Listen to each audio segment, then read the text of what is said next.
15 Minsk Street, in the dank, cold kitchen. Klein rummaged for his newly bought large iron pot, poured fresh water into it, and carefully scrubbed it several times. Then, he dropped some matches into it and snapped his fingers. The scarlet flames soared, and under his control, they quickly burned the remaining water droplets dry, without harming the surface of the pot. This time, there were no ingredients such as pure water in the potion recipe, so Klein was even more careful than the previous 2 times. He wanted to ensure that everything was in good measure to prevent any problems. Although he was able to divine whether the concoction would be successful or not, at least to not endanger his life, such a result could still involve his potion being ineffective. Attempting to extract the beyond characteristics from the concoction would be relatively difficult, just like the removal of the mental corruption of a rampager.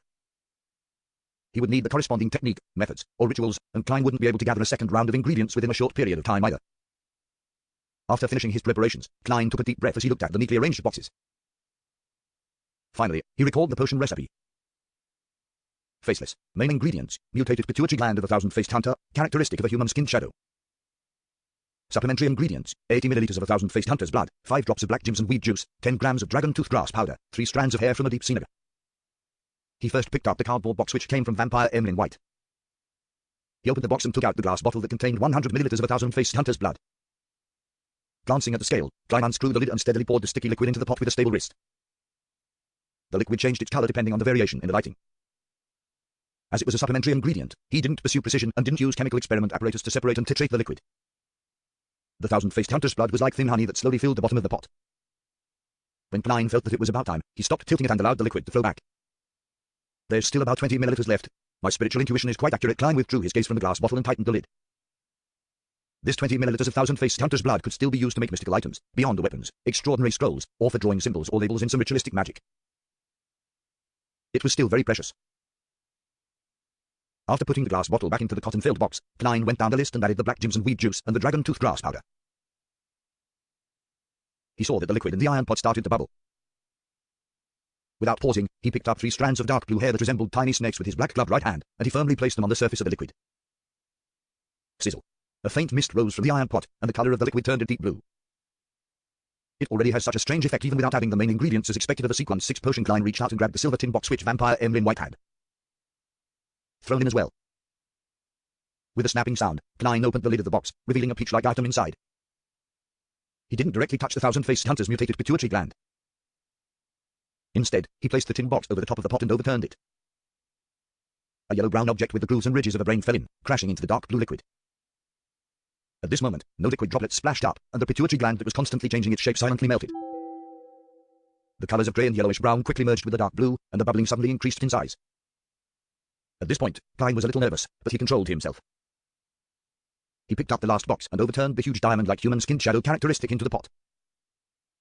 All of a sudden, the mist converged, and even the glow of the gas lamp showed signs of being attracted and devoured as the room turned darker. When everything returned to normal, Klein finally saw what the final potion looked like. It was blackish green all over, and from time to time, it would produce a bubble the size of an eye, and as if it had a life of its own, it would produce a burping sound every few seconds. When the bubble reached the surface, it would immediately burst, and during this process, it would reflect light in a myriad of colors. The colors combined to form a picture of different faces, and the facial features seemed to be a random combination. Klein picked up the iron pot with one hand and poured the liquid inside into a glass bottle that he had prepared beforehand. Because of the potion's characteristics, not one bit was left in the pot. Using divination to confirm that the degree of harm was acceptable, which meant that the potion had been successfully concocted, Klein took the faceless potion bottle and walked steadily back to the second floor, entering the room with the curtains closed. After locking the door, he sat on the edge of the bed and, with the help of cogitation, calmed his slightly agitated and anxious mood. After sitting upright for more than 10 seconds, Klein twisted the cap off of the bottle, raised his right hand, and swiftly poured the entire potion into his mouth. A slightly tingling sensation swished in his mouth and esophagus, and finally, it fermented into a numbing sensation that made him lose his senses. Klein's psyche seemed to be extracted from his body as he had the feeling of being a bystander and saw his mouth, nose, ears, and eyes melting. His entire face was melting. In just 2 or 3 seconds, his face and head had turned into what seemed like scorched white wax. His body was similarly abnormal. It was as if his bones and skin were being melted by blood. No, I can't allow such a situation to continue developing. Klein knew that if he didn't keep it under control, he could be on the verge of losing control at any moment. As a spectator, he tried his best to pull his thoughts back to his body, trying to visualize the layers of stacked spherical lights and maintain his state of cogitation. After a brief but repeated attempt, he finally felt his body once again. He tried his best to control every tiny part of his body to hold on to his lower limit. As the melting and dissolving assaulted him again and again, Klein lost sense of how long he held on for, but when it finally came to an end, he regained the feeling that his body belonged to him. At that moment, he knew that he had finally broken through the threshold and was now a sequence 6. He was now a faceless. Klein didn't sweat, but he was mentally exhausted. He barely got to his feet and walked to the full-length mirror, trying to observe what he looked like. Under the gas lamp's illumination, he took 2 sudden steps back and caused the floor to reverberate. The scene in the mirror was extremely shocking. Klein saw that his face and exposed skin were covered with dense, pale granules. It would make any normal creature who saw those go numb and subconsciously resist. The more timid ones might even lose their mind. Despite knowing the acting method, and having completely digested the magician potion, my advancement to sequence 6 was still rather difficult. I was only 2 to 3 steps away from losing control. I wonder how much of the risk goes beyond those who relied on the accumulation of time and barely qualified to consume the potion faced. The probability of failure definitely isn't low. It's no wonder sequence 7 is relatively common among the members of the churches, and they will shoulder the responsibility of captain or bishop. While the number of people at sequence 6 begins to plummet, Klein closed his eyes and sat back in his chair. With the help of cogitation, he was able to restrain his overflowing spirituality and recover from his exhaustion. After about 10 minutes, the disgusting granules on his body had completely faded and merged into his flesh. Phew. Klein exhaled, walked back to the full-length mirror, and he looked at his full-bearded appearance. Suddenly, his facial hair began to squirm. His flesh and skin began to undergo a bizarre change like half-melted wax.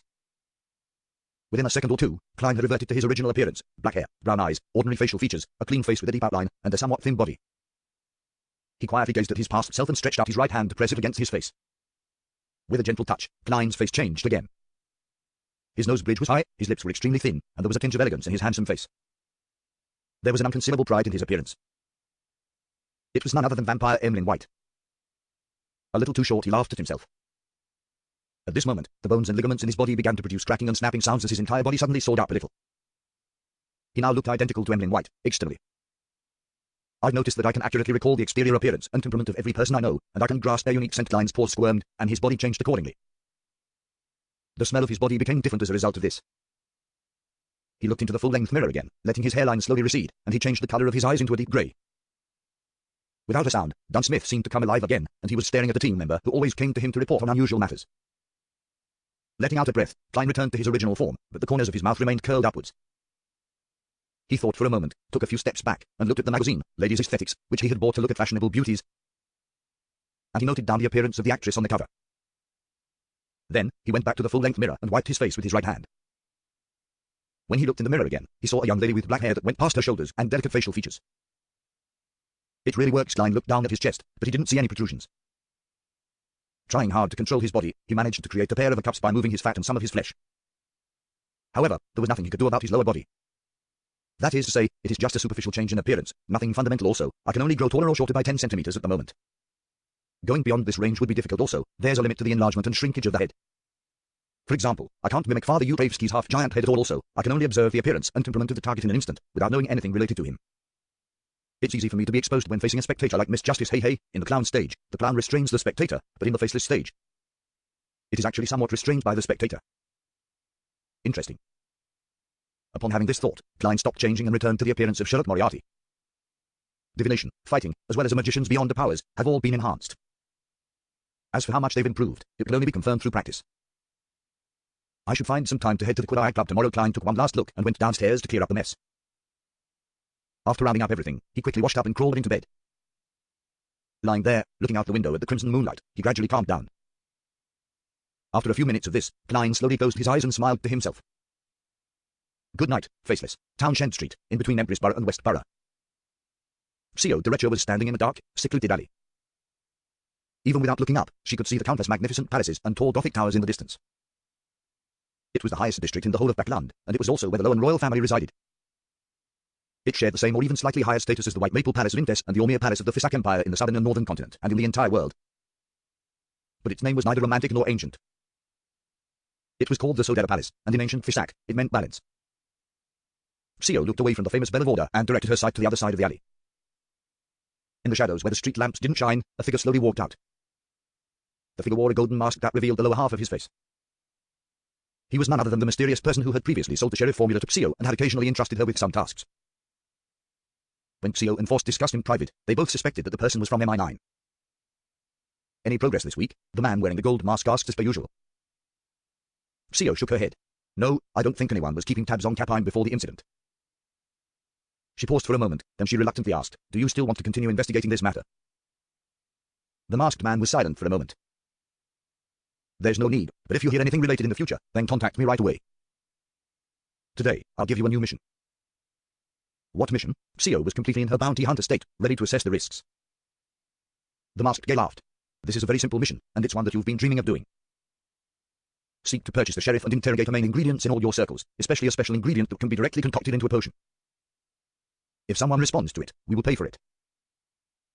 The purchased ingredients will belong to me, Xio blurted out her response. This was her greatest concern. No, do you believe that such a simple mission would have such a high reward? Of course, if you're able to fish out the person we're looking for, it's not impossible to negotiate and let you obtain the main ingredients, the masked man said with a chuckle.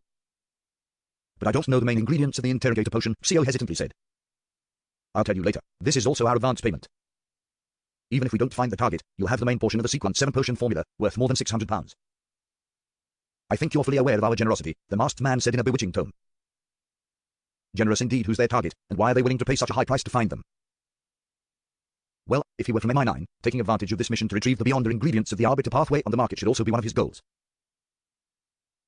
There's no problem about wasting money. As quite an experienced bounty hunter, Xio instinctively thought of a few things. After some deliberation, she nodded and said, I'll take this commission. Very good. The masked man's tone turned relaxed as he surveyed his surroundings and said, The interrogator potion's main ingredients are the horn of a flash-patterned black snake and dust of a lake spirit. After saying that, he slowly retreated and molded into the shadows, disappearing into the corner of the alley. He really told me the main ingredients of the interrogator potion. Xio was momentarily stunned. Only at that point did she clearly realize how much importance the masked man's faction placed on this mission. I wonder who their target is. It seems to be focused on some special ingredient that can be used to directly concoct the sheriff or interrogator potion. With this in mind, Xio suddenly froze up. She remembered one thing. When she advanced to sheriff, she had used a special ingredient she had bought through force, one that could be used to concoct the corresponding potion. This is that their target. Xio instinctively decided to keep silent on this matter, to never tell the masked man anything. She rubbed her fat baby cheeks and walked towards the street outside, ready to take a public carriage back to Chilwood Borough. At that moment, she saw a brown carriage drive past. Her eyes were instantly attracted by the coat of arms on the carriage. The coat of arms consisted of a single flower and 2 rings. There was nothing special about it, but Xio stared at it in a daze as though her gaze had frozen. It was only when the carriage was far away did she withdraw her gaze. Her mood immediately reached rock bottom. It didn't turn for the better, even when she returned to the shared rented house. Seeing that her friend was in a bad mood, Force poured 2 glasses of red wine and brought them to her. What happened? She sat across her and pushed one of the glasses toward Xio. Xio looked down at the red wine. After a full 2 minutes of silence, she said in a slightly hoarse voice, on the way back, I met someone I used to know. Who? Force asked, cooperatively. Viscount Stratford, Xio replied to any question she received without elaborating. Force thought for a moment and then she said, This Viscount seems to be the captain of the Royal Guards. As a best-selling novel author, she would receive invitations from noblemen who liked literature and participated in afternoon tea parties and banquets from time to time. With her professional habits of collecting material as a writer, she would certainly volunteer to understand more famous noblemen. It was at such a party that she got to know Viscount Claimed. Yes, he used to be my father's deputy, Xio said with some difficulty. Your father? Force knew that Xio came from a fallen aristocratic family and had some secrets. However, she didn't know the specifics. Xio picked up the glass of red wine and gulped it down, coughing a few times after she choked. After calming herself down, she said, My family was once part of the aristocracy. In its heyday, it even served as an Earl Palatine. Earl Palatine, what position is that? Force asked, half curious, half trying to soothe her friend's mood. It's equivalent to being the spokesperson for the royal family, nobles that are the closest to the throne, Xio said in recollection, her face jubilant. From that moment forth, our family had the fief a true earl would have, but it wasn't as illustrious during the time of my father. However, we still held the trust of the former king, Might Wielder William VI. He was the leader of the Household Guards Division and the captain of the Royal Guards. Her tone gradually turned melancholic as she found it difficult to hide her pain. But 7 years ago, he was accused of participating in a revolt, and he was eventually executed and deprived of his aristocratic title and fiefdom. Because of this, my family fell from grace, and many of my family members even died for no reason. In order to live, we changed our surnames and left East Tucker County. I don't believe that my father would engage in mutiny. He was loyal to the royal family, even more so than his belief in the goddess. In order to anyway, I left my mother and my younger brother and came to Backland, looking for a chance to improve myself, hoping to restore my family's glory and my father's reputation. Xio was vague about some of the things midway through her recount, but Force didn't mind. She sighed and said, It'll be very, very difficult. But she immediately smiled. But I will support you. And behind me is the mysterious Tarot Club. She added in her mind. Nighttime in Tingen City, 2 Daffodil Street. Melissa, who was doing math problems, turned her head to the door and looked at Benson, who had just taken off his half-top hat. Where did you go? Aren't the results announced tomorrow? They're already available tonight, and I happen to know 2 of the city's employees who are in charge of the unified exam, Benson said with a smirk.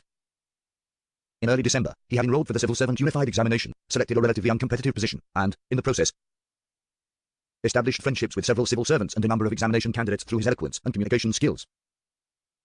What was the result? Melissa unconsciously put down the fountain pen in her hand. Benson's expression immediately darkened, but before Melissa could open her mouth, he revealed a bright smile. I passed. And I'm ranked quite high. That's great. Melissa stood up and took 2 steps forward. You have to start preparing for the second round of exams at the end of January. It's held in Backland. I need to prepare your luggage for you ahead of time. When are you planning on leaving?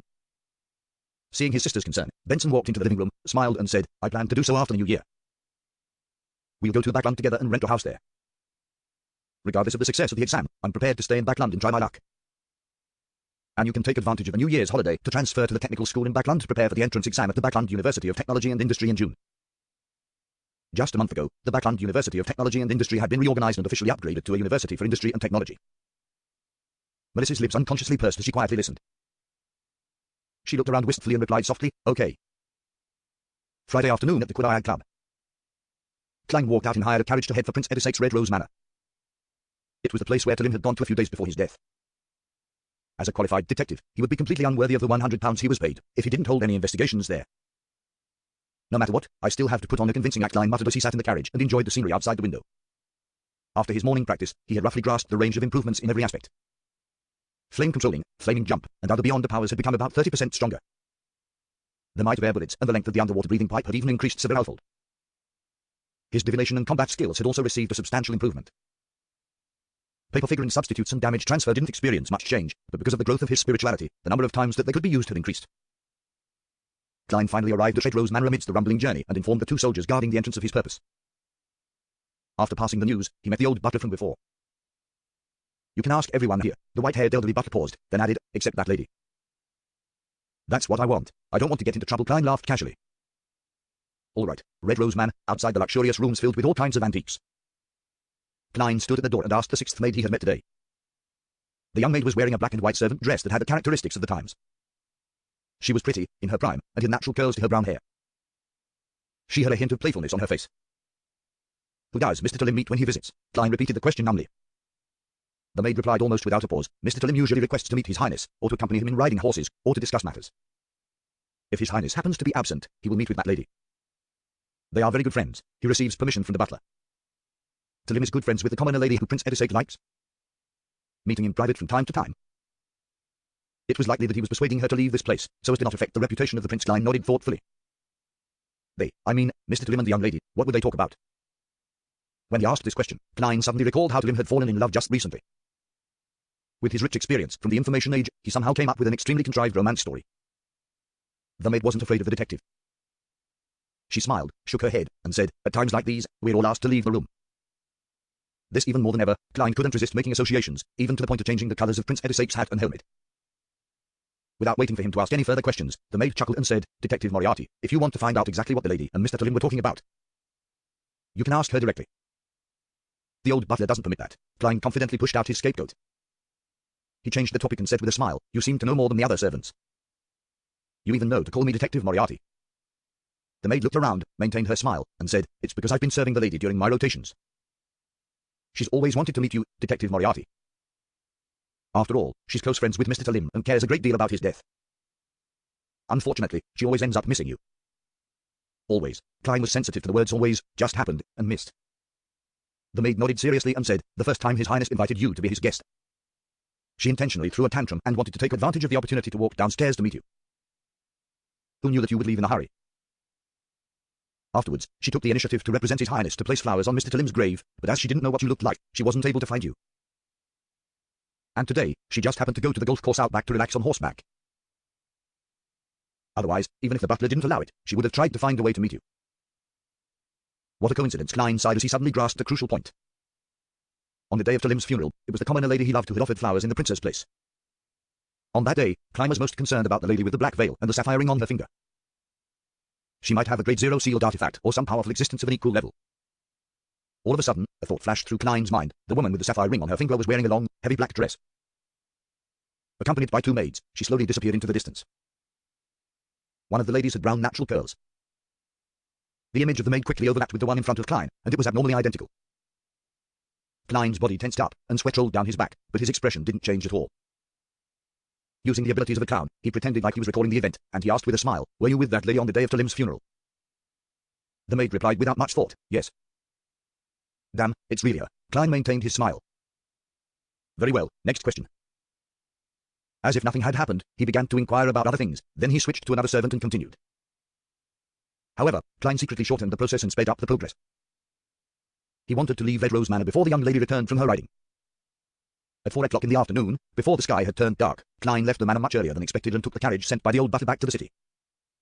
Sitting in the window with his back against the wall wrapped in silk and muslin, he was relieved to have the energy to reflect on the whole situation. It was Prince Edisake's beloved commoner lady who had cursed him. Why did she have to deal with a descendant of a fallen noble family? To take revenge against Talim for trying to break up the relationship between her and the prince. But there's no need for her to do it herself. She can find a chance to mention it while in bed. Prince Edisake has plenty of ways to make Talim disappear without a sound. Talim was in a state of deep love before he died. Yes, the first sign was after he successfully persuaded the commoner lady to leave Prince Edisake. They had an affair. So, the commoner lady who was brought back to the manor killed Talim in order to silence him and remove any latent dangers. Logically speaking, it makes sense, but the problem is how could a person with a Grade Zero sealed artifact or a powerhouse of an equivalent level be restricted by Prince Edisake? Even if the Augustus family is an angel family, with the accumulation of enough knowledge, they would still need to use tremendous strength and special methods to be able to restrain someone like that. This isn't something a prince can do. Besides, how can such a figure have taken a fancy to Talim? Why does she want to see me all the time? Did she sense that I'm using the Grey Fog to spy on her? No, if that were the case, I would have been buried with Talim on the day of his funeral. Besides, when she first wanted to see me, I didn't have any blood, hair, or belongings. I hadn't made any divinations yet. Klein was puzzled as he thought about it. In the end, he decided to bury the problem deep within his heart. He wasn't to probe or investigate. I hope that the machinery I have in mind, with my earlier reminder, will pay importance to this matter of noticing the royal family's abnormality. Yes, they might regard it with great importance, not because of Prince Edisake's reputation, but for another reason. I hope the royal family continues to prevent the lady from visiting me after a few days. When the time is right, I'll relinquish this mission, express how powerless I am on this matter, and then use the excuse of going to the south for a holiday to change my identity and hide for a while. Klein's heart gradually calmed down. Evenings in Backland were always replaced by dark clouds and drizzling rain, and Klein, who felt physically and mentally exhausted, held down his half-top hat and walked quickly across the wet street to No. 15 Minsk Street under the illumination of the street lamps. After resting for a bit and taking advantage of the dark surroundings, he took 4 steps counterclockwise and went above the grey fog. After advancing to Sequence 6 Faceless, he had always wanted to check the mysterious space to see if there were any changes. However, as he was too tired last night and couldn't wake up in the middle of the night, he had to wait until he was done being busy outside. In addition, Klein had to eliminate any interference in order to divine a particular matter.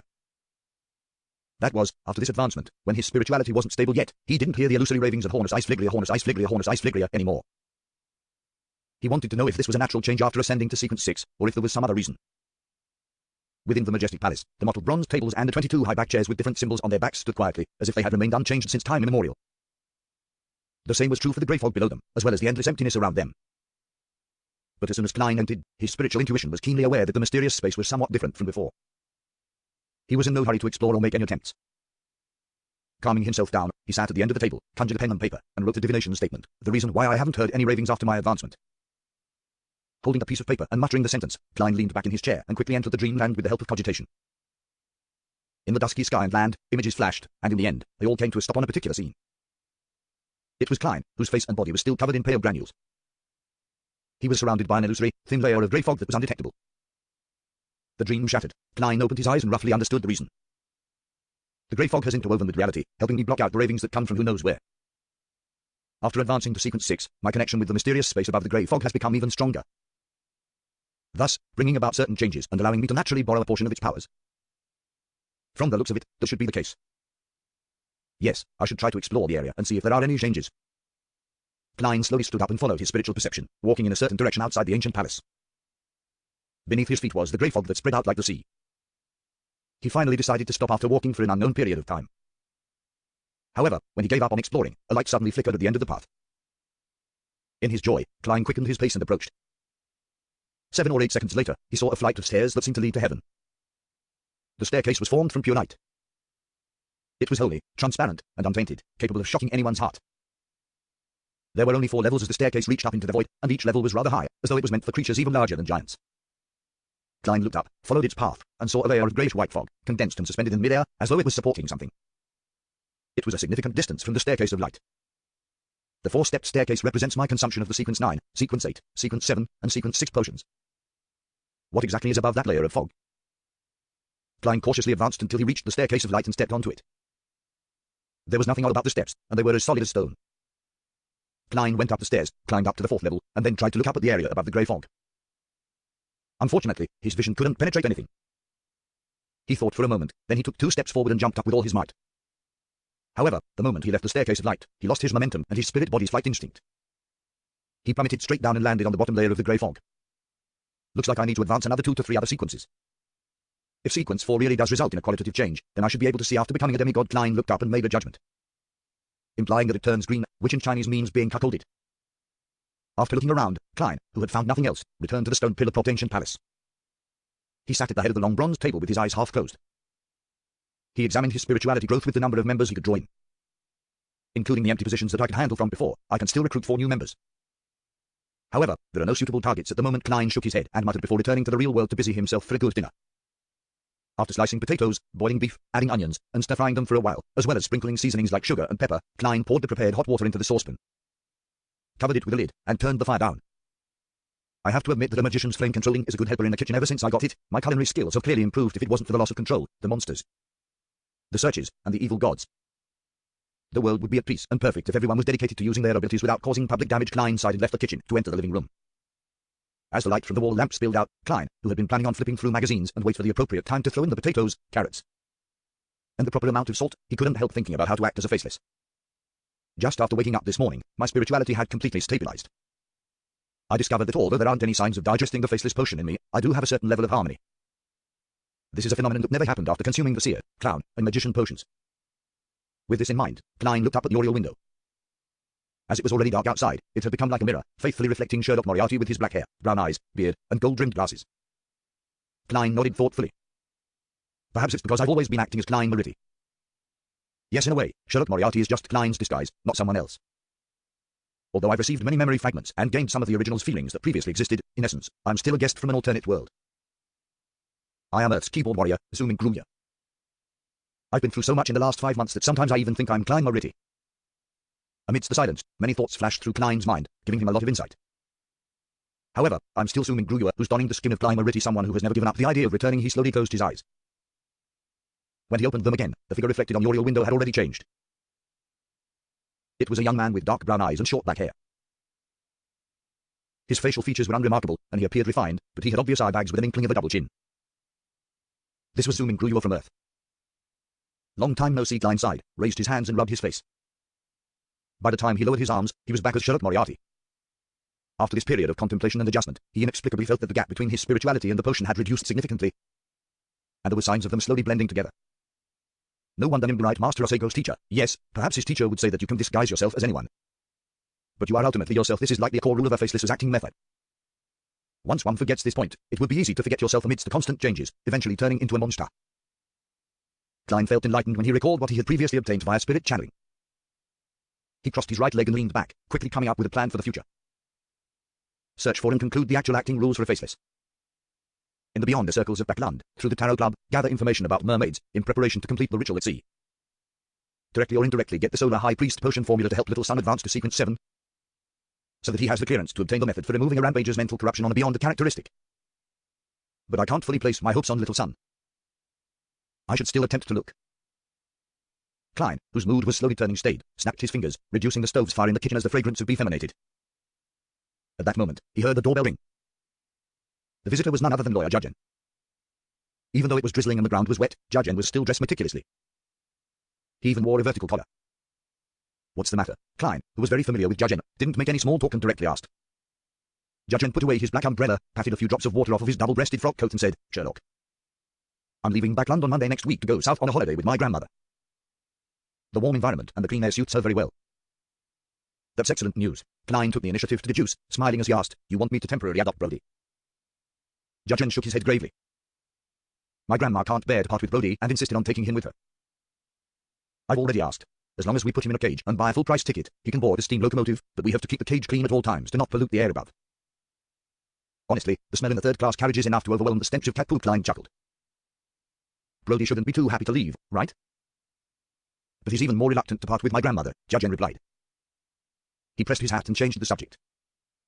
I'm here to inform you that if you need to be released on bail or settle any legal disputes during this period of time, you can go to my colleague, Here is his business card. I've already informed him, and he wouldn't be leaving Backland this year. What a professional, to think that he even considered this problem. However, I don't need to do that for now. I'm now an informant for the machinery have in mind, and I won't be remanded at the police station under normal circumstances. Klein thanked him with a smile, took the name card, and slipped it into his pocket. Judge N didn't have any intention of chatting or entering the room. He immediately raised his hand and said, I still have to visit the rest of my clients. Sherlock, I'll see you tomorrow. No, I'll see you next year. Then, I must wish your family a happy new year in advance. Klein smiled and waved. After watching Judge N leave with his umbrella, Klein closed the door and sat back down in the living room. At this moment, apart from the flame which was licking the bottom of the pot in the kitchen, there were no other sounds coming from the house. It was so quiet that Klein could hear the carriages outside moving in the distance. He looked around slowly and saw the coffee table, contracts, cupboards, pens, porcelain cups, dining table, chairs, and walls. Retracting his gaze, Klein leaned back against the sofa and looked out the window at the dark night and the street lamps emitting a misty glow in the dark. In the deep cold silence, he sighed. The new year. The lightning gradually calmed down, and the darkness became the ruler of the earth. The exploratory team from the City of Silver finally reached their destination after a short but, at the same time, not short trek and numerous battles. On both sides of the street, most of the houses had collapsed. Only a few could barely hold on, but their surfaces were mottled with the dust of time. With the help of an animal-hide lantern whose light didn't reach far, Derek Berg saw the completely collapsed walls and streets that were in such ruin that even weeds didn't grow. On both sides of the streets were half-collapsed houses, with a tiny minority barely standing. However, their surfaces were mottled and filled with signs of aging. The white and blue colors that formed the foundation of the coatings, the pointed structures which were different from the City of Silver, had already turned grey, making it hard for anyone to imagine their original appearance. However, Derek could figure out the city's past through such observations. It had definitely experienced a long history with a considerable number of inhabitants, developing its own civilization in the Dark Ages. The humans here took potions, built and repaired buildings, and defended the city wall. About 6 teams or more had explored the outside and hunted monsters in search of the necessary resources to survive. They would celebrate for any brief periods of calm, offering sacrifices to the gods and yearning for a response. They gave birth to the next generation, allowing hope to continue. However, in the end, they disappeared into the darkness, losing all their voices and leaving behind only ruins. The ruins were like a huge grave, burying a civilization that had struggled to survive but eventually vanishing dismally. Demon Hunter Kalin looked around, his expression somewhat solemn, as though he saw the future of the City of Silver. He pointed ahead and said, the other places have already been cleared. The temple is in the center of the city. The exploratory team dispersed a bit, but they still maintained sufficient order and didn't let down their guard. After passing through ruins that had been destroyed for an unknown period of time and went past streets so quiet that they drove people mad, Derek finally saw a high, wide artificially made platform. On top of the high platform, there was a half-collapsed building. It looked extremely similar to the temples in the City of Silver. It had a dome propped up by pillars, creating an arched entrance. The style of the buildings here was completely different from that of the other buildings. It really is true that they later converted to the fallen creator. The thought had barely crossed Derek's mind when the 4 lanterns in the team went out at the same time. All of a sudden, the exploratory team was plunged into pure darkness. There was no lightning in the sky, the candles on the ground had extinguished, and all human breathing seemed to disappear at once. Derek's body immediately tensed, as he felt as if some monster had stuck its tongue out in the darkness and was trying to lick his scalp. But his spiritual perception told him that nothing real had appeared. At that moment, an immature, helpless, terrified, and dry voice sounded out by his ear. It was a child whispering, "Save me, save me." For a moment Derek froze, not knowing how to react, but in an instant, a coruscating glimmer of dust appeared before him. The dust exploded one after another, igniting a silvery white light that illuminated the surrounding area. Colin stared at Derek and said in a deep voice, "What's on your mind?" Derek instantly snapped to his senses and clasped his hands in shame and pressed them to his mouth and nose as if in prayer. His body immediately emitted rays of clean, pure light, causing the surrounding darkness to silently disperse. The other team members seized the moment to reignite the candles. Because of the demon hunter's timely reaction, no members disappeared this time, nor were there any new members appearing. Kalin retracted his gaze from Derek and looked at the half-collapsed temple on the high platform. He solemnly said, "From now on, we can't afford to be careless. We have to be on full alert." Within the half-collapsed temple, only a few stone pillars remained intact as they collectively supported half of the main hall. At the very front of the main hall, there was an altar covered in cracks. In the middle of the altar, there was a huge, pitch-black cross. Hanging from the cross was a naked man who was hanging upside down. Around his ankles, thighs, and torso there were obvious rusty metal spikes protruding outward that were accompanied by bright red bloodstains. Derek knew that this was the statue of the fallen creator, but he couldn't help look down to size up the statue's face. He saw the face of the statue, the nose, mouth, and ears were all blurry, except for the eyes which were carved with abnormal clarity. The fallen creator's eyes were tightly shut, as though he was suffering from guilt and pain. "Look away, don't study the statue of an evil god," Demon Hunter Colin warned in a low voice. "Yes, Your Excellency." The few members of the exploratory team immediately retracted their gazes. Before today, although the City of Silver had discovered many destroyed cities and written records pointing to evil gods during their explorations, most of the residents had never seen statues of so-called evil gods. The remaining area of the temple wasn't very wide, so the exploratory team quickly split up into groups of 2 or 3 and completed the investigations without finding anything abnormal. Upon seeing this, Colin, the chief of the 6-member council, said after a few seconds of deliberation, "Let's head underground." As he spoke, he drew one of the 2 swords he carried on his back and smeared it with a greyish-silver ointment. Then, he removed a small metal bottle from a hidden compartment on his belt, pulled out the stopper, and gulped the contents of the potion. At this moment, Derek felt as if the light blue eyes of the chief had become a little brighter. The members of the exploratory team made their utmost careful preparations. Under the illumination of the 4 animal hide lanterns, they followed the stairs on the left side of the statue as they walked down into the underground area.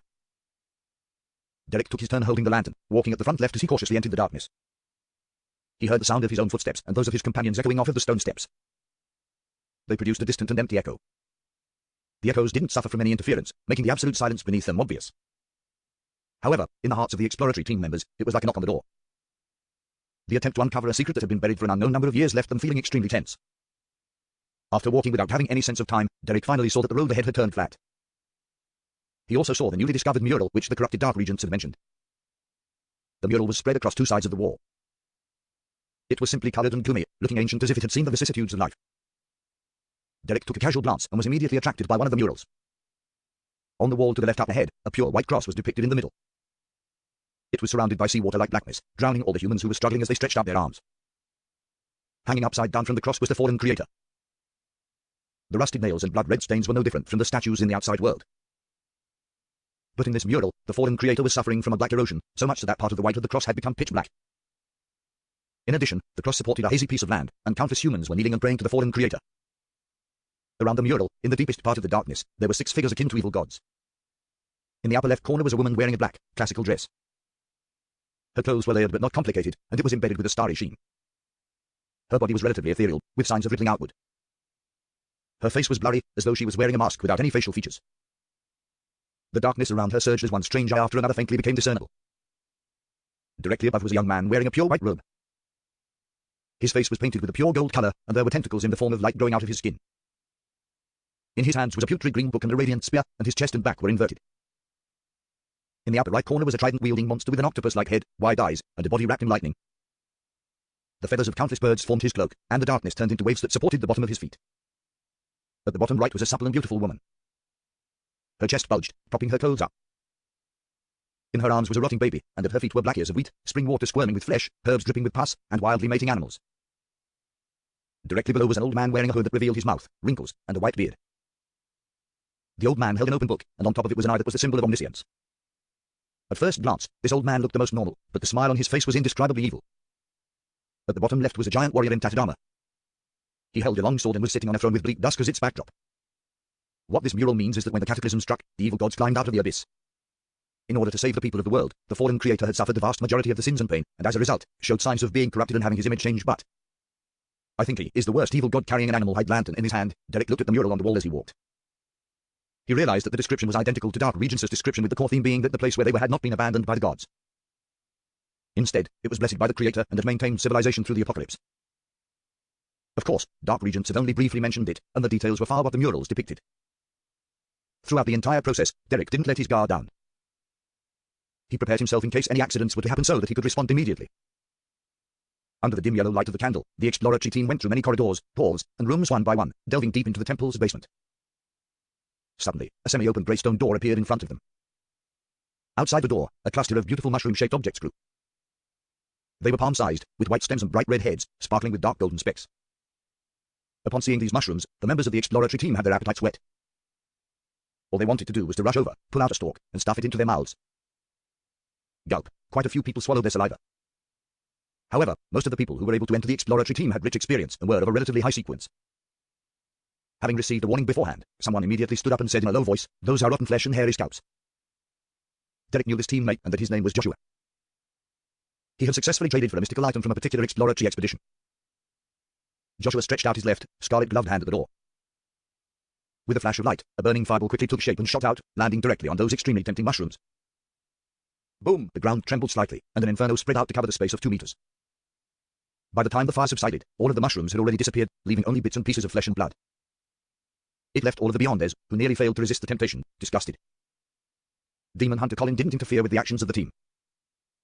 He quietly watched from the side, nodding from time to time. Why would there be mushrooms made from flesh and hair? Where did the flesh and hair come from? Joshua withdrew his left palm and muttered to himself in confusion. Another member of the team made a bold guess. The original inhabitants of this city? It's possible perhaps their deaths were a result of turning into pure flesh and hair, Derek agreed inwardly. After a brief discussion, the exploratory team split into several groups and cleaned up the hall outside the grey stone door. After doing all this, they regrouped and slowly passed through the door, ready to engage in combat at any moment. Behind the door was a place that looked like an altar. The surrounding light could hardly dispel the darkness of the region, which seemed to hide something unknown. Above the altar, a similar pitch-black cross and an upside-down fallen creator was erected there. Carrying an animal hide lantern, Derek stood the closest as he instinctively swept a glance. His gaze suddenly froze because he discovered that the fallen creator statue here was different from the one outside. Its eyes were open. He had blood-red eyes and black pupils, staring straight at any intruders like it possessed life. Tat, tat, tat. Derek heard the chattering of teeth. He originally imagined that it came from a team member, but he soon realized that he was the one trembling. Although he didn't understand much about the evil god's dangers, his teeth were instinctively chattering at that instant. Tat, tat, tat. His teammates reacted similarly. At that moment, a speck of powder floated into the air. Demon Hunter Culling clenched his fist. Boom! As the sound of thunder reverberated through the air, Derek and the others suddenly snapped to their senses, escaping their nightmare state from earlier. Before they could investigate the area, the sound of weeping could be heard from behind the altar. Sob, sob, sob, sob, sob, sob. In the chilling silence, Demon Hunter Culling calmly ordered, Derek, Joshua, go around and take a look. As a chill went through his body, Derek held the animal hide lantern and the axe of Hurricane in his hand. Together with Joshua, he slowly walked around to the back of the altar. As the darkness was gradually dispersed by the light, they saw a black figure curled up behind the altar. After taking 2 steps forward, the shadow revealed its original form. It was a 7 or 8-year-old child with soft yellow hair. He closed his eyes, as though he wasn't used to the light as he shouted in excitement, Save me, save me. Derek's pupils shrank, and when he thought of the cry for help he had heard in the pure darkness earlier, he subconsciously lifted his axe of Hurricane. At this moment, Demon Hunter Colin took a step forward and solemnly asked, Who are you? The child stopped pleading for help and said reminiscently, My name is Jack. After dinner, Klein put on his coat and hat in preparation to head out. He was going to find Miss Sharon, resolve the problem of the baronet digging up a tunnel, and ask for clues about mermaids. He wanted to complete these matters before Detective Sherlock Moriarty headed south for a vacation. Outside the Bravehearts bar, a rental carriage briskly drove by. Inside the carriage, Klein, who was wearing a half-top hat, was sitting opposite Sharon, who was still wearing her black Gothic regal dress. Looking at the expressionless and pale face of his former bodyguard, Klein was at a loss on how to exchange pleasantries. He could only go straight to the point. I'm done with my preparations. Although Sequence 6 Faceless had only given him one beyond durability, all the powers he had before had experienced a clear upgrade, resulting in a great improvement to his strength. This was the best form of preparation. However, a Faceless's powers could be deemed a godly skill in certain situations. For example, when being pursued or trying to infiltrate, Klein couldn't help but let his imagination run wild. Sharon listened quietly and simply said, Tonight. She spoke with a slight rise in intonation towards the end to indicate an inquiry. If it's fine with you, then I'm fine as well, Klein responded, prepared. All right, Sharon nodded. After a few seconds of silence, Klein asked in deliberation, Have you heard about anything to do with mermaids? Do you know where one can meet such a creature of legends? Sharon's blue eyes stared unblinkingly at Klein, as though she had transformed into a real doll. After a while, she emotionlessly said, There are no longer mermaids in places where humans can reach. Only the fishermen of the Gargaz Islands will occasionally hear the mermaids singing in the midst of a storm during their long voyages to hunt white-tailed whales. Located in the depths of the Sonia Sea, the Gargaz Islands was the farthest human colony in the sea, characterized by local products such as whale oil and whale meat. I wonder if this rumor is true or fake, Klein nodded. I understand. The bell chimes in the night rang out quietly, as though they came from a faraway place. There was an abandoned chapel in the middle of Williams Street. Withered vines crawled over its walls and grey stones were strewn everywhere. Inside the chapel, feces and debris intertwined amidst the rocks and dead grass. In the half-collapsed corner, a middle-aged man, wearing black tights, was moving stones that hid the entrance to a cave. He carefully and excitedly went into the tunnel, carrying his digging tools, lighting tools, and earth basket. His hair was grey at the temples, and his eyes were puffy. He was Baronet Rafter Pound, who was considered mentally ill by the outside world, but he was secretly a descendant of the Tudor family of the 4th epoch. This prodigy, who was always entangled with high-class call girls, had a serious expression on his face, and his eyes were bright. It was impossible to find any signs of him being addicted to drinking and sex. He pushed himself up on his elbows and rapidly crawled down the slope, as though the end of the tunnel hid the greatest and only hope of his life. Not long after, he touched the wet mud and cold stone in front of him. This didn't extinguish Rafter Pound's enthusiasm. He repeated motions that he was extremely proficient with after having recently gained the experience. As he was digging, carrying, and moving things, an empty area appeared before him. It was a dark underground palace that was in front of him. Rafter Pound's expression immediately became crazed with excitement. He quickly moved forward and grabbed the Black Lion badge. The badge was a hand holding a scepter. Seeing this, Rafter Pound's eyes lit up as if they were on fire. Just as he put the Black Lion badge on his chest, everything in front of him shattered. He was still in the narrow and irregular tunnel, with wet mud and ice-cold stones in front of him. No, there was someone else there who was quietly watching him. He had no eyes, no nose, no mouth, no eyebrows, and no ears. Rafter Pound's pupils contracted. He could only feel a numbness rising along his spine from his waist down to the back of his head. Without even thinking about it, he immediately threw away all his tools and frantically retreated. His elbows smacked the ground, but he felt no pain despite having a mangled wound. Finally, Rafter Pound left the tunnel and returned to the abandoned chapel. Because of the loss of his lantern, he could only see the deep darkness and the dim crimson that shrouded the edges. Suddenly, the withered vines that were crawling up the wall swayed like snakes. A figure walked out from the darkness. She was wearing a Gothic regal dress and a black small soft hat, with a pale face to the point of being transparent, as well as pale blonde hair and blue eyes that didn't look human. Rafter Pound almost shouted out loud. For such a woman to appear in an environment such as this was no different from a ghost story from folklore. Tap, tap, tap. He took a few steps back and almost tripped over a rock. At that moment, he seemed to think of something, and he suppressed his horror in an instant, revealing an excited and hopeful expression. Hey, are you that evil spirit inside the underground palace? Yes, it must be you. Sir Pound, there seems to be a misunderstanding. Faceless Klein came out of the tunnel and stood in the shadows. His and Sharon's original plan had been to scare Rafter Pound off, scaring him so badly that he would no longer dare to explore the underground ruins again.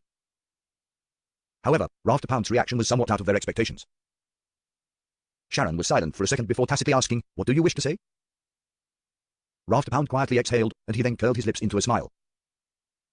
After attempting for so many years, I believe you already understand that killing the descendants of the Tudor family won't help you break the seal. Only by working with me, who has the great Tudor bloodline, can you hope to get out of this predicament that has lasted for more than 2,000 years. The Tudors knew about the existence of the evil spirit, but they still died in that room. Klein frowned and spoke before Sharon could. He imitated Sharon's ethereal voice. What took you until today to come here? This was a branch of the Faceless's beyond the powers, to mimic the sound of a target. He could reproduce any voice as long as he heard it before. Of course, Klein believed he couldn't repeat the ravings of the true creator and the pleas of Mr. Dorr. This beyond the power was still limited to the realm of ordinary people. Sharon looked sideways at him but didn't expose him.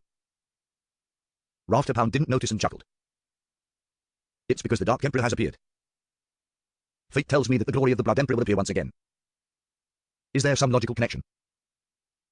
Klein had an inexplicable feeling that Rafter Pound was more like a madman than before. He asked in Sharon's voice again, Dark Emperor. Ha ha, Rafter Pound laughed. Yes, hero bandit Dark Emperor. He must be closely related to the real Dark Emperor. Why don't I know that? Klein felt amused. He thought for a moment, then he stopped asking, giving up the right to ask questions. Sharon, for some reason, remained silent. Upon seeing this, Rafter Pound was overjoyed as he quickly asked, "So, what's your answer?" "I refuse," Sharon replied emotionlessly. Rafter suppressed his anxiety and tried to persuade her again. At this moment, his eyes suddenly glazed over as he abruptly took a few steps to the side, arriving at a relatively intact stone wall. This Klein and Sharon noticed an abnormality at the same time.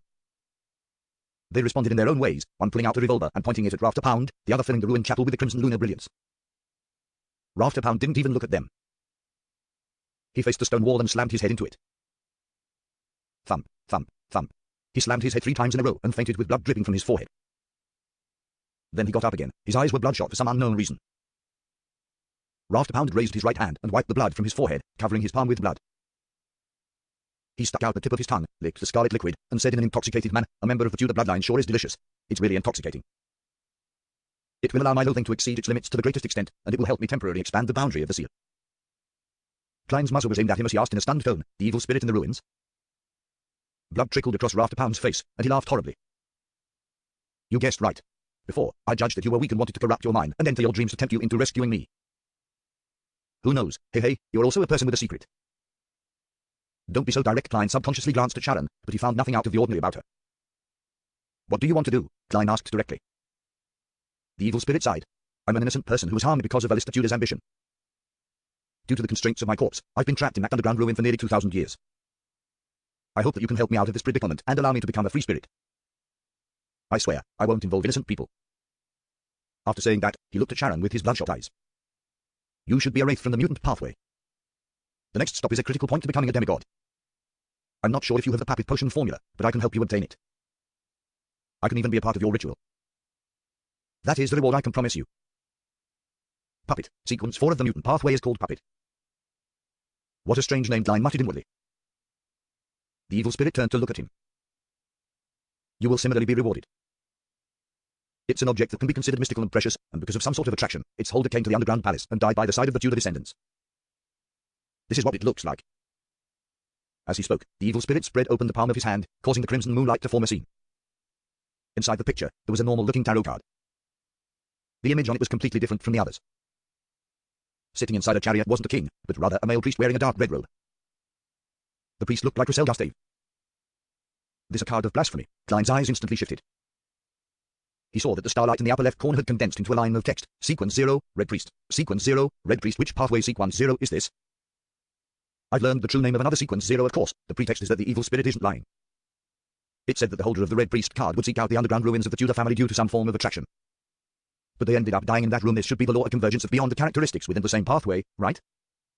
No, Emperor Cell had apparently mentioned that after advancing to become a high sequence Beyonder, possessing a corresponding card of blasphemy would allow them to subtly sense the Beyonder ingredients needed for subsequent sequences. In other words, the room where the evil spirit is sealed has a demigod-ranked characteristic of the Red Priest pathway hidden within. Perhaps the evil spirit was a demigod of this pathway when it was still alive. And it might even be a little stronger. The subtle sensation provided by the card of blasphemy is probably a result of the law of convergence. Klein suddenly thought of many things. He subconsciously turned his head to look at Sharon to see her reaction. By doing so, he could determine if she knew about the card of blasphemy and whether she understood the meaning of the sequence 0.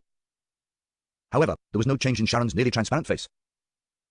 It was as if the evil spirit had just shown an ordinary tarot card. However, this actually implies something. When any Beyonder first comes to learn of a sequence 0, they will subconsciously think about what it represented. Perhaps only a Beyonder in the spectator pathway can read the subtle body language of Miss Sharon. Klein sighed to himself. Seeing that both of them were silent at the same time, the evil spirit gave Klein a deep glance, slowly making the projection of the card of blasphemy disappear. It once again looked at Sharon with its bloodshot eyes and said with a lone horse laugh, "If you are unwilling to become a demigod of the mutant pathway, then I can provide you with the sequence 4 potion formula of the abyss pathway." The temperance of desire and the flamboyance of malice has always been very congruous, isn't it? Sharon ignored the evil spirit's question and turned unhurriedly to Klein, leaving him to respond. What the evil spirit means is that the mutant pathway and the abyss pathway are closely related pathways which are exchangeable at high sequences. How the Rose School of Thought and the Blood Sanctify sect act on the surface does seem very similar. Klein thought for 2 seconds and looked at the bloodied rafter pound. Then, how can your seal be removed? The evil spirit laughed and said, "Very simple. Find a direct descendant of the Soren, Einhorn, and Medici family and obtain 10 milliliters of their blood, each. A little more is fine, but not less. Then mix them with holy water and pour them into my room.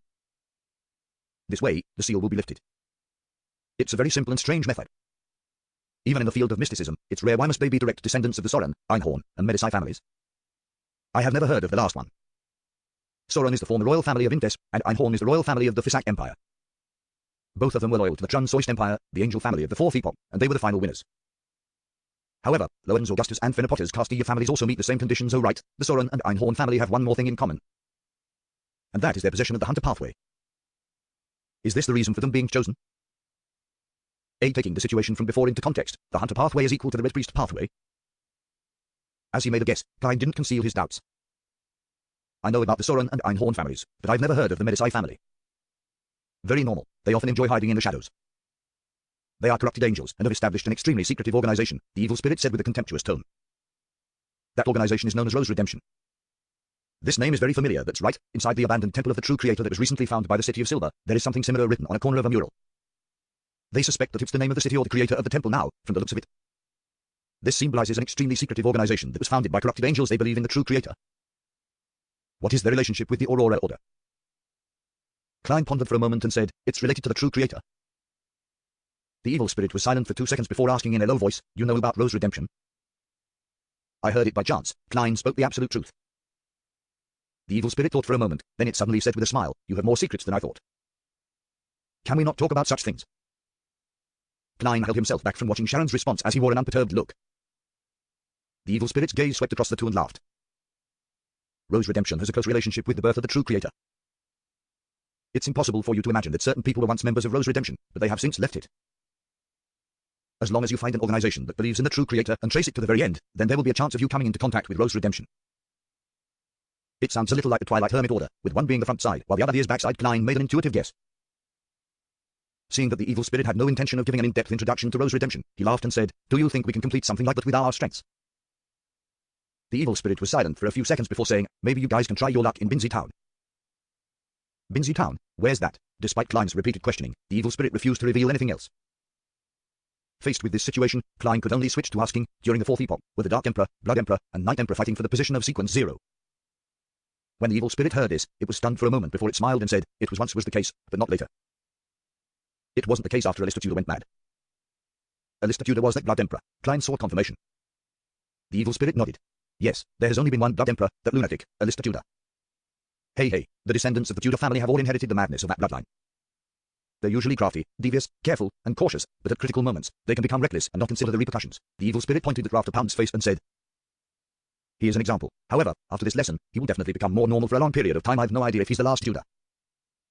Alistair left quite a number of good things which require the blood of his descendants in order to gain access to them. It's best that you don't kill him now." The evil spirit paused and chuckled softly. "All right, after you help me remove the seal, I will tell you all the stories I have experienced. No, a more accurate description is the history I've experienced." Having said that, Rafter Pound's eyes suddenly lost focus. His body twitched a few times before limply collapsing to the ground. Sharon silently watched this scene before she suddenly took a step forward. Whoosh! The wind howled as the dirt and rocks on the ground began to move before falling into the underground tunnel and sealing off the entrance. After that was done, Klein and Sharon left Williams Street and took a detour to another block in the silent darkness. When Klein boarded a rental carriage, Sharon's figure appeared, and she sat across from him. She looked unblinkingly at Klein as she asked with her hoarse and ethereal voice, "Will you help it lift its seal?" No, Klein didn't hesitate to reply, and then he asked, "What about you?" Sharon shook her head, indicating that she wouldn't either. Klein heaved a sigh of relief as he smiled. It's already been dead for about 2,000 years, and right now, it's just a remnant of an evil spirit. Dispersing or returning to the spirit world is supposed to be its end. My plan is that once we become high sequence beyond theirs, we can team up and eliminate it, giving it true deliverance. Although the Red Priest card, the hidden history of the Fourth Epoch, and the evil spirit's promised rewards were tempting, Klein had no confidence in it at all. In his mind, he would always recall the scene of the evil spirit's corpse sitting on a high-back chair with its head lowered. He would also remember how the other party's face would be covered in traces of decay when he raised his head. Sharon tersely acknowledged, giving the necessary response. "Aren't you supposed to ask me why I am so confident in becoming a high-sequence beyonder?" Klein couldn't help but lampoon. And the answer to that question was that people needed to have dreams. Klein no longer bothered with the topic and switched to asking, "Is the Wraith's corresponding sequence 4 really puppet?" Sharon nodded. "Do you have the potion formula or beyonder ingredients?" Klein asked in thought. Sharon shook her head. Klein let out a soft chuckle. "I'll help you keep an eye out for it in my circle." Sharon said without changing her tone, "Thank you." Klein looked out of the window and muttered to himself, "I'm going to the south for a holiday." At this point, he said with a smile, as if he were speaking to a lawyer judge, "Let me wish you and Marek a Happy New Year in advance." Sharon was silent for 2 seconds, then she pursed her lips and replied in a fleeting voice, "Happy New Year." Her figure gradually faded and disappeared from the carriage. Looking at the little boy behind the altar and hearing his slightly hoarse and tender voice, Derek felt as if he was facing the most terrifying monster. He almost performed a downward cleave with the axe of Hurricane in his hand. From what he knew, a person who could survive in the pure darkness for so long was definitely not human. Even if he was one before, it definitely wouldn't be one after that long. Demon Hunter Kalin's eyes seemed to brighten a little. He tightened his grip on his sword and asked in a calm voice, "What are you doing here?" The yellow-haired boy who called himself Jack had a pained expression as he replied, "We're looking for the holy residence of the Lord." "The holy residence of the Lord," Kalin pressed. "Right." The little boy Jack turned his head and looked at the pitch-black cross and the statue of the overturned man. "They told me that as long as I go in the direction that the Lord's eyes look in, then I will be able to reach his holy residence." "They? You still have companions?" Kalin's eyes moved one full revolution as if he were a monster, taking in the surroundings. "Where are they?" Hearing this question, the little boy Jack was stunned for a moment. Suddenly, he held his throat, and with a twisted, blank look on his face, he said, "I'm so hungry. So hungry, so hungry." Amidst his trance-like words, Jack raised his head and looked at Joshua, who was wearing a pair of scarlet red gloves. So hungry, his mouth opened in an instant, reaching straight to his ears, revealing his neat white teeth and thick saliva that was constantly gushing out of his mouth. At the same time, he threw himself forward towards Joshua. He was so fast that he left behind an after-image on the ground. Although Joshua was on high alert, he wasn't able to react in time. Before he could even make out what was happening, the little boy, Jack, had already pounced in front of him. Thump. The yellow-haired figure seemed to slam into an invisible wall, stopping only a step away from Joshua. Jack suspended himself in midair as a reddish glow from the darkness emerged from his body and started to corrode the transparent barrier that was denying him entry. Behind Joshua and Derek, Demon Hunter Colin had already fallen to one knee at some point. He had stabbed his sword, smeared with a silver ointment, into the ground.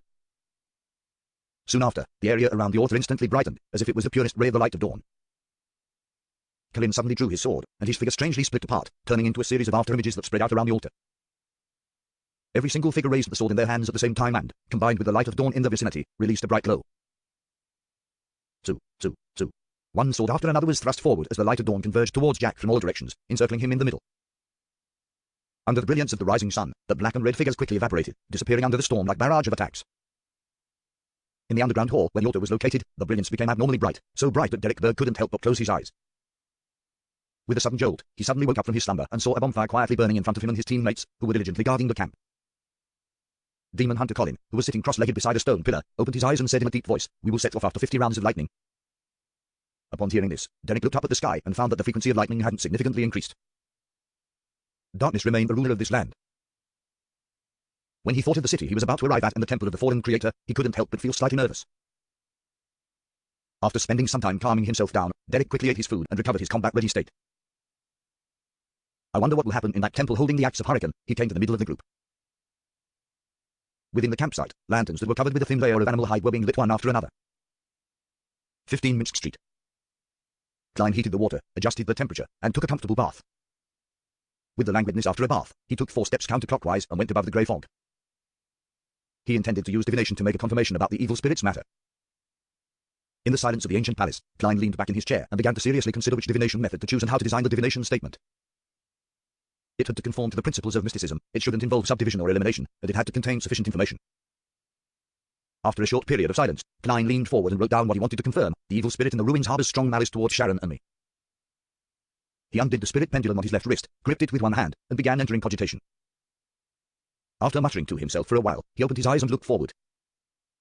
This time, the topaz pendant was wildly rotating clockwise. This meant that the evil spirit's malice was stronger than Klein had imagined. At that time, there was nothing abnormal about the spiritual intuition we had. That evil spirit is also a powerhouse that's good at interfering with divination and prophecy. Hey. He definitely wouldn't have imagined that one of us has the temperance to resist desire, preventing her from being blinded by greed, while the other has experienced too many things to know what it means to ask a tiger for its skin. With a sigh, Klein returned to the real world and lay down on his bed. Unfortunately, the heat brought by the sun broach is only a psychological feeling and can't warm the bed. Before he fell asleep, he closed his eyes and thought with regret. South of the bridge, Rose Street, Harvest Church. After Emlyn White wiped the last chair, he straightened up and eagerly said to Father Yutravsky, "I finished doing today's chores." "Damn old man, don't you suddenly get ideas of getting me to copy the Holy Bible?" Emlyn prayed inwardly. The object of his prayer had unwittingly changed it from the moon to Earth Mother. Father Yutravsky stood there, making the vampire look like a child. He smiled and said, "Recently, you've been able to experience the joy and relaxation of working with dedication and gratitude. Go back and quietly feel the pulse of life and the pure joy that comes from it." "I haven't," Emlyn denied on reflex. Without saying anything, Father Yutravsky looked at him with a kind smile, turned and took a seat, and then began his nightly prayer. Emlyn White's lips quivered as he wanted to refute, but in the end, he failed to say anything. He silently left the Harvest Church and habitually closed the door. When he returned to his current residence, he found that the house was empty. Both his parents had disappeared without a trace. It was only after witnessing this scene that he remembered that there was going to be a sanguine gathering in the Backland area tonight. Those fellows are really disgraceful. As noble sanguine, they should sleep in coffins or stay in their own rooms. Why are they mimicking humans and holding all kinds of gatherings? There's even dancing, Emlyn muttered contemptuously. As he spoke, he touched his belly and swallowed a mouthful of saliva before deciding to change into some clothes to attend the gathering. The Odor family sure is enviable. They actually have a pure human partner who runs several hospitals and has fresh blood every day. They can drink as much as they want, anytime they want. Emlyn put on his black top hat and quickly walked out of the house. West Borough, in a brightly lit villa. Emlyn picked up a glass with scarlet liquid and hungrily took a gulp of it. It really has been pre-selected. He half closed his eyes, sighing in praise from the bottom of his heart. At this moment, on the dance floor, handsome men and beautiful women were dancing, twirling and taking slow steps with each other under the romantic music. What's the point of all of this? Emlyn stood at the edge of the railing on the second floor, looking down at his kinsman. As the largest city in the world, Backland had many vampires living in it. They hid in all walks of life and had completely integrated into human society. As for those who were unable to control their own destructive urges and bloodlust, they were either sent to castles deep in the mountains or were dealt with in advance to prevent the Nitorks or other official beyond their organizations from finding clues. As he looked at his fellow kinsmen, who were growing more spirited as the night went on, Emlyn increasingly felt like there was nothing in common between him and them. At that moment, the host of the banquet tonight, Cosme Odora, walked over with the wine cup in hand. Smiling, he asked, "Do you like tonight's wine?" Of course, its owner is young enough and possesses great vitality. Emlyn straightened his back and assumed a noble posture. Based on appearances, Cosmiodora was a very gracious middle-aged gentleman, but Emlyn knew that he was over 200 years old. He had once seen Inctus under the rule of Emperor Cell, and then he moved to Lowen because he had lived for too long and feared that his neighbors would discover something was wrong about him. Upon hearing Emlyn's praise, he smiled and said, "Yes, its owner is a young lady who was stabbed by a thief and nearly lost her life. Fortunately, she met me, and this is the price she needs to pay for her recovery. You can have a taste of the wine over there, as well as the wine over there. The owners are from Belém and Phenopota respectively. They have different flavors. Phenopota, Mother Goddess, the humans there love chili so much that their blood has a spiciness that I can't stand." Mother Goddess. As he spoke, Emlyn suddenly paused, his expression instantly turning blank. The corner of Cosmi's mouth twitched, and he pretended not to hear anything. In the awkward silence, he cleared his throat and said, "Emlyn, that's just your imagination. By the way, my grandfather wishes to meet you." "Your grandfather?" Emlyn was startled for a moment, but he then immediately widened his eyes. "Lord Nibs?" Nibs Odora was a powerful sanguine who had been active in the Fourth Epoch, but the times had corroded his life and forced him to lie in a cold coffin for extended periods of time. Cosmi nodded sullenly. "Yes." With that, he turned and walked to another staircase on the second floor, not considering the possibility that Emlyn might refuse him. Emlyn followed, a little nervous and uneasy, thinking about the purpose of Lord Nibs' summons. Has he finally understood that the honor of the sanguine is more important and has decided to help me get rid of Father Yudravsky's psychological cue?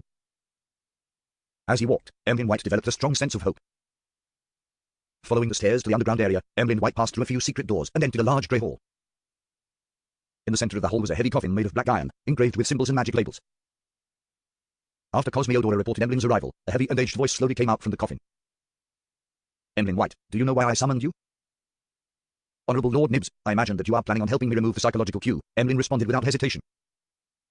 Silence reigned in the underground hall for a few seconds. Then, Nibs Odora, who was lying in the coffin, chuckled and said, "That's one of the purposes, but it won't be me helping you. I just woke up from a long dream because I received a revelation from the ancestor." "Ancestor? She has awakened?" It wasn't Emlyn who exclaimed in surprise, but Cosmiodora. "After the cataclysm, doesn't the ancestor only respond to important matters?" Emlyn listened in bewilderment. "No, not yet," Nibs said in a heavy voice. "The ancestor told me that the apocalypse is near and that we must prepare for it, and you, Emlyn White, are one of the key elements in the ancestor's revelation." "Apocalypse?" Cosmi asked in surprise. But Emlyn only had one thought. "I, Emlyn White, was actually mentioned by the ancestor. I am a key element for the sanguine's survival of the apocalypse." Nibs ignored his grandson's question and continued, "Emlyn White, I'll hand you a task right now." "Please speak." Emlyn felt that he was being too modest. Even after hearing what had just been said, he didn't show any arrogance in front of Lord Nibs. Nibs Odora solemnly said, "Find a chance to pray to the fool." Ah, Emlyn suspected he had heard wrongly. Nibs lowered his voice and added, "The fool whose honorific name has only recently been spread. Although I have always had the urge to pray to the fool to get rid of the psychological cue that Father Yudravsky gave me, I also know very clearly that it's dangerous to recite the honorific name of an unknown being. Not all hidden existences will start with bait and slowly provide guidance. In such matters, they are often like sharks in the sea, who would go mad and lurch forward once they smell blood." "But now Lord Nibs, no, what does the ancestor want?" Emlyn White said, finding it rather ridiculous. "It will be very, very, very dangerous." Inside the black iron coffin, Nibs Odora replied with an aged voice, "Yes, under normal circumstances. But not all hidden existences are filled with malice. Among them, they will similarly abide to rules and enjoy transactions. For example, the 7 pure lights of the spirit world. Since the ancestor has given such a revelation, it means that the danger that the fool can bring is not too serious, or even none. And during this entire process, I will always be by your side to protect you. Don't you want to get rid of the psychological cue? Have you already become a believer of Earth Mother and abandoned the Moon?" "No, I haven't," Emlyn frantically denied. After a moment of silence, he gritted his teeth and said, "I wish to have a few days to think it over." "All right, no problem. I believe that you will make a choice that suits your noble identity as a member of the Sanguine." Inside the coffin, Nibs' voice turned soft as he smiled and comforted him. After sending Emlyn White back to the second floor, Cosmiodora once again returned to the dark and gloomy underground hall, and he asked with confusion and doubt, "Grandfather, how could the revelation given by the ancestor involve Emlyn White? He's just a weak member of the Sanguine who only recently reached adulthood." Nibs' voice came through the thick black metal coffin lid and reverberated in the air. "No, the revelation provided by the ancestor never included Emlyn White. She only showed a scene of the dawn of the apocalypse, depicting the erosion of the crimson moon, as well as mentioning the fool and the corresponding honorific name. During this process, no Sanguine appeared. The mention of the key element was just my way of convincing Emlyn White. However, being able to take risks for the future of the Sanguine can also be considered a key element." Cosmi was first enlightened before he had another question. "Why did you choose Emlyn White? What's so special about him?" Nibs O'Dowd suddenly laughed. Hasn't he been clamoring about praying to the fool all this time? Didn't he think that we weren't putting too much weight on his problem, that we aren't willing to antagonize Bishop Utravsky, so he was trying to find other help? I'm just fulfilling his wish. For a long time, Cosme was speechless. Emlyn White stood at the railing of the second floor, looked down at his tireless kinsman, and nervously took a sip of his wine. Up to this day, I haven't heard of any terrible outcome for people who pray to the fool. Perhaps it's just as Lord Nibs said, the fool is just like the 7 Purites in the spirit world. I hear an existence that maintains order and is warm-hearted. Wait a minute, what are the 7 Purites in the spirit world? Why haven't I ever heard of them before? They seem to be on the side of good. I wonder if this will be any help to me. In short, the fool isn't necessarily dangerous. And there is Lord Nibs protecting me. Maybe I can take advantage of this opportunity to get rid of the psychological cue. Emlyn consoled himself with fear and anticipation. Monday morning, Sherwood Borough, 15 Minsk Street. Klein squatted in front of the toilet, holding a brush and carefully cleaning the dirt inside it.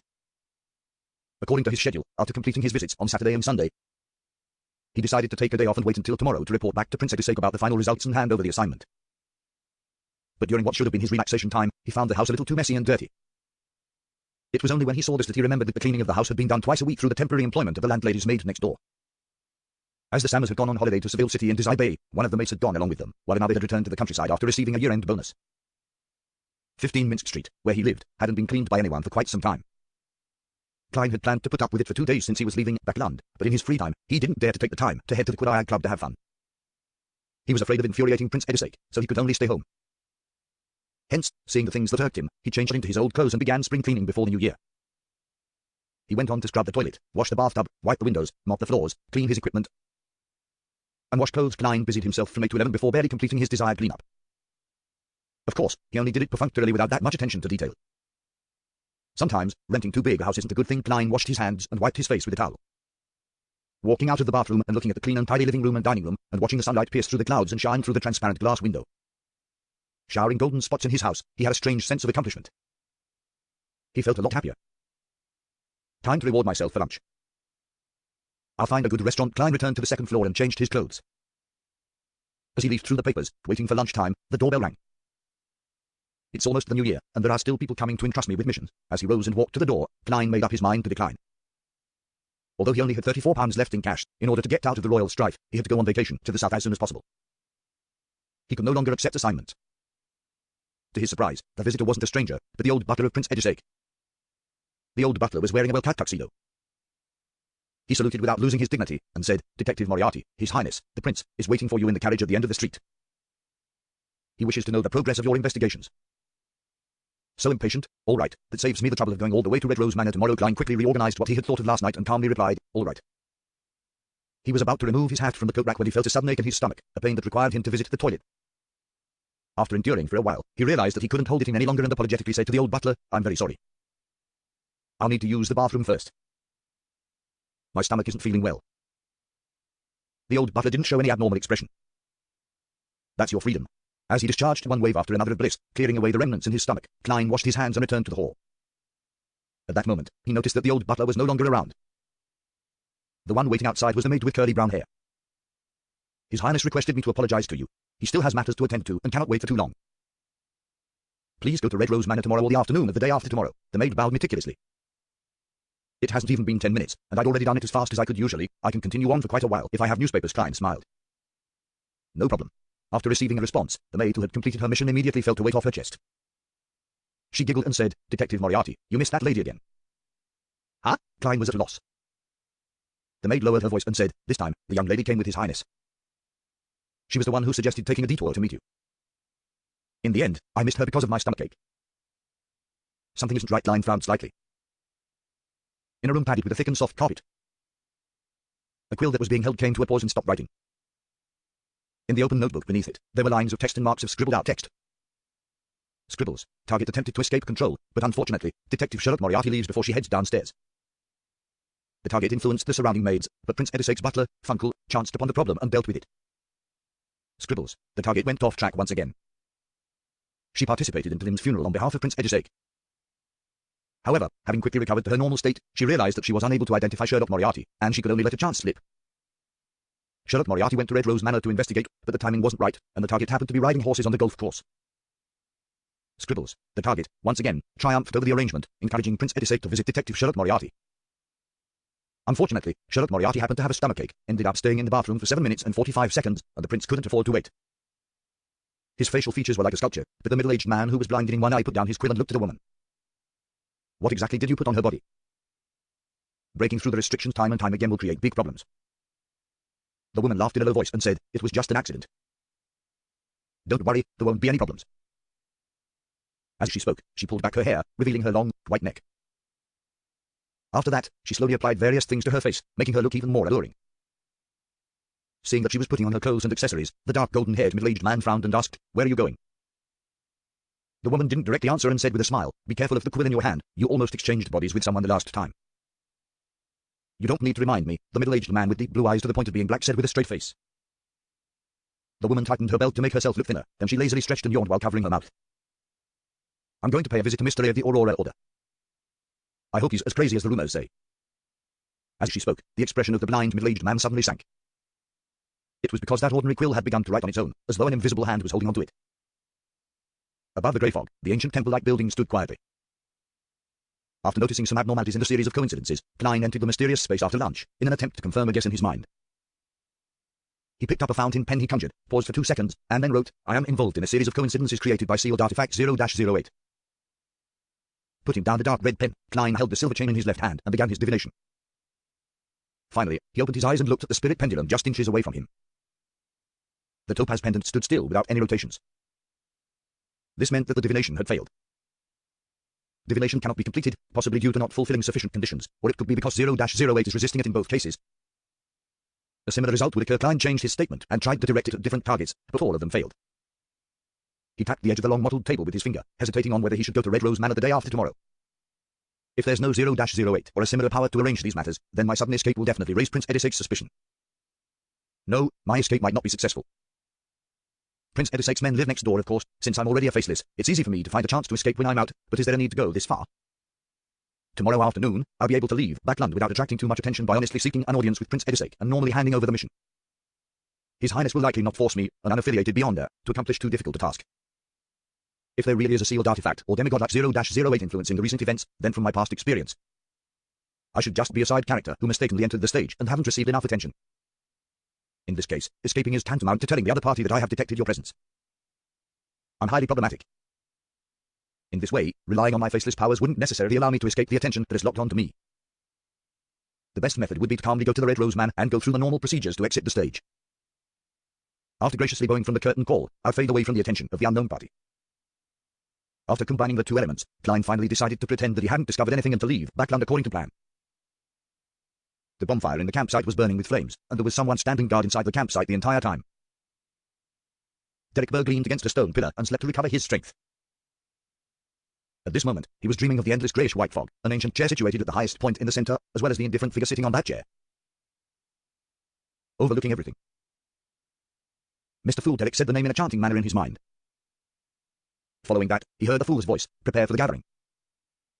"Yes, Mr. Fool," Derek answered silently and began counting his heartbeats. His eyes never opened, as if everything that had just happened was just a prelude to a dream. "There's still quite a bit of time before we set off." "There's enough time to attend the tarot gathering," he thought with relief. He originally imagined that he, who had joined the exploratory team, would miss this gathering. After 1,000 heartbeats, Derek waited a little longer before he felt himself entering the quiet and serene divine hall. The moment he opened his eyes, scenes flashed through his mind. It was as if an external force had instantly injected all his lost memories into his head once again. The scenes were crumbling city walls, buildings crisscrossed with white and blue, the temple of the fallen creator with a similar architectural style as the City of Silver, murals detailing the approaching apocalypse and the fallen creator's protection of the remaining humans from the 6 great evil gods, the beautiful and dangerous mushrooms, and Jack, the eerie pale yellow-haired boy of unknown origins. These kinds of scenes had repeated over and over again for a total of 5 times, but each time there was a slight difference in the details. The first time, outside the fallen creator's temple, all of the animal-hide lanterns had been extinguished, nearly causing a tragedy. The second time, someone lost control of themselves and almost swallowed a mushroom. Fortunately, Chief Collins stopped them in time. The third time, the little boy, Jack, told a story, which was that he and his father had been searching for the creator's holy residence in the endless ocean, and they ended up encountering a huge storm. The fourth time, Joshua was severely injured by Jack, who had mutated without any warning. The fifth time, the temple completely collapsed, blocking the exit to the underground area. And all of these occurrences ended with Demon Hunter killing the little boy, Jack, and then started off with their rest in the camp, preparing to enter the ruined city. The beginning and end were connected as it repeated in a cycle. We've explored the temple 5 times. We have been living through this experience all this time, and there is no way to truly end it. The more Derek understood his sudden new memories, the more frightened and terrified he became. Audrey, who was sitting on the other side of the long bronze table, originally wanted to greet Mr. Fool and the others with a cheerful and light voice as usual. However, when she glanced over, she immediately noticed that little son's mood wasn't right. She immediately asked, "Mr. Son, did something happen? Has the exploration of the true, fallen creator's temple not gone smoothly?" Derek seemed to have grabbed on to hope as he hurriedly described the rough situation once. When he was done, he said, "After that little boy was dealt with by His Excellency, we all closed our eyes and woke up in the campsite outside the city in preparation to begin the brand new exploration. We no longer had any memories from before. This process has been repeated 5 times, with only the details being slightly different. If it wasn't for Mr. Fool's alerting me to this, then I wouldn't have even known that I've been living a recurring life all this time." He took it for granted that the extra memories from his arrival above the grey fog were the result of Mr. Fool's reminder. He stood up and gave a solemn salute to the blurry figure seated at the head of the long bronze table. "I only understood the situation after listening to your description. Klein was still in a daze." He maintained his original posture and lightly nodded his head in response. In a situation where the reasons are unknown, a superior wouldn't so easily express his opinion. "So I can't rashly open my mouth." Klein secretly reviewed what he had learned from his past life as a keyboard warrior. Seeing that Mr. Fool seemed to be an imperturbable ancient wall, Derek felt a lot more at ease and felt that the matter could finally be resolved.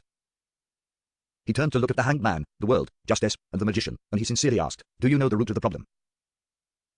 How can this be resolved?" The zealous Audrey instinctively wanted to answer, but she found herself without a clue or even a guess. Force was in a similar state as she was.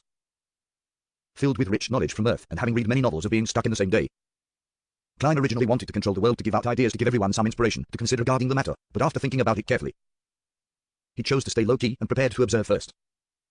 After listening to the son's description, Alger remained silent for a long time.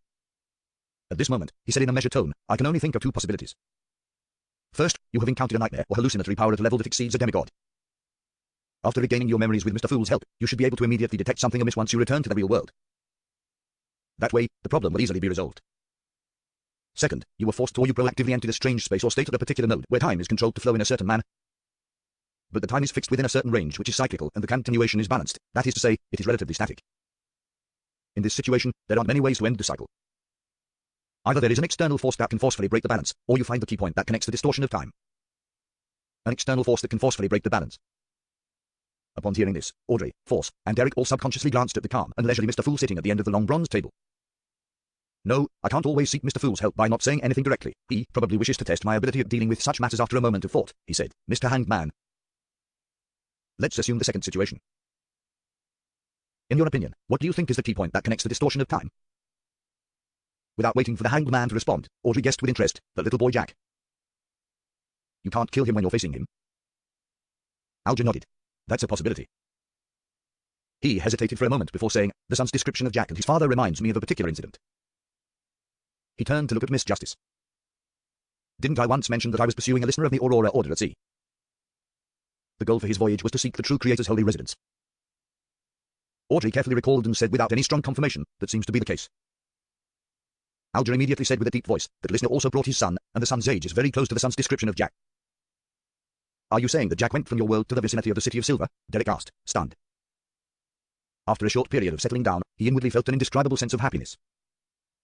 This means that the City of Silver hasn't been completely sealed off yet. There's still a chance to connect with the normal world where the Hanged Man and Justice are from. I can only say that it is possible. The Hanged Man couldn't give an affirmative answer. He thought for a moment and suggested, "You can find the chance to bring up the Sonia Sea, the Loan Kingdom, and the port city in front of Jack. Perhaps there will be a different reaction, but of course, try to avoid doing so in front of the chief of your City of Silver as much as possible. Also, the key point doesn't necessarily lie with Jack. We have to consider other possibilities as well. You should tell us the specifics, such as the details of the mural, and maybe we can find something useful." At this point, Alger began to look forward to receiving information.